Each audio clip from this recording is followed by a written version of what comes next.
Hey everybody, my name is Alec Holler. I'm the hurdle coach here at Edwardsville High School in Illinois. I've been a hurdle coach for 15 years. I've coached anywhere from 5th grade girl hurdlers all the way up to state champion, state record holder, high school boys, and everything in between.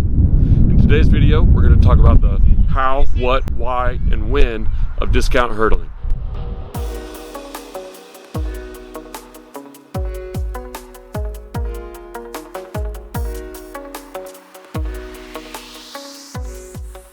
Alright, so first let's talk about what is discount hurdling.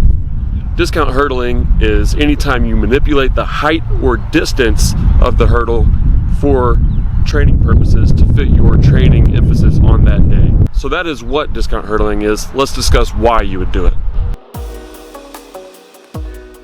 The first reason you would do it is to introduce a new hurdler at lower heights and easier distances to get them going over the hurdle. The other reason would be just to fit your training emphasis of that day, whether that be working the cut step, working on increasing your frequency between the hurdles, or developing your 3-step. So starting with the first hurdle, I like to do anywhere from 6 inches to a foot. You don't even have to discount the first hurdle. You can start your discount with the second, but if you do want to discount the first hurdle, I would not do any more than 1 foot because that can mess up your acceleration and timing of your first steps. So for high school boys, second to highest notch, that's 39 inches. I move it down to intermediate notch, which is the middle notch, which is 36 inches.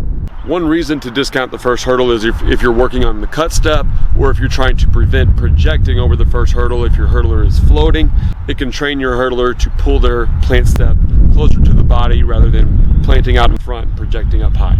Now let's move on to the second hurdle. When discounting the second hurdle, you have to make up for whatever you discounted for the first hurdle. So if you discounted 1 step for the first hurdle, you have to include that in your discount for the second hurdle. 2-step discount in general for the second hurdle. I think that does the best job at stimulating that race pace that we want to feel in practice.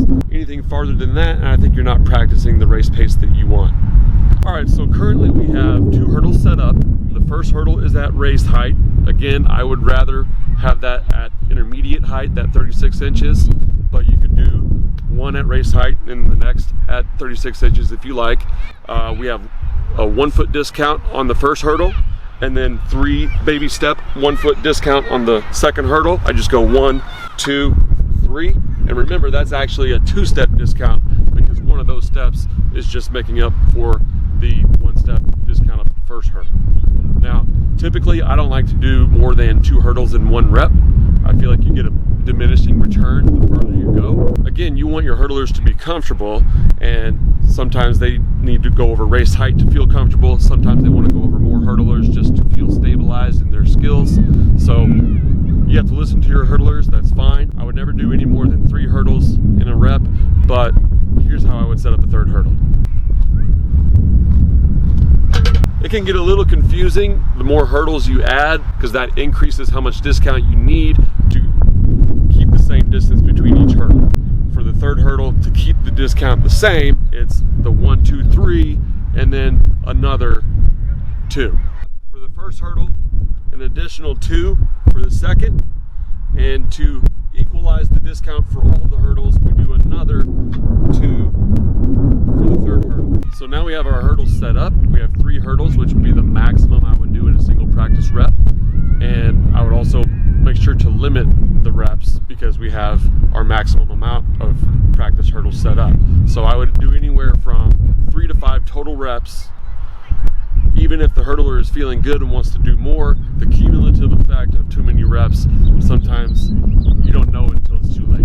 The only reason why I would not discount in practice is just for the comfort of the hurdler. If they are uncomfortable with race height and race distance and they just want more reps at it in practice, then we can do that. I just don't think it is very effective as far as getting faster, going over the hurdle and in between the hurdle. I think the way to get faster is to utilize that discount. The only other reason why I would do an extended discount where it's less steps per hurdle is if I'm trying to extend my hurdler steps, trying to increase their stride length so they can 3-step. All right, so that's kind of an introduction to discount hurdling and a couple examples of how to utilize it in your practice. Make sure you hit that like and subscribe button, because we'll be making more videos on topics just like this in the future. So thanks for watching, and we'll see you next time.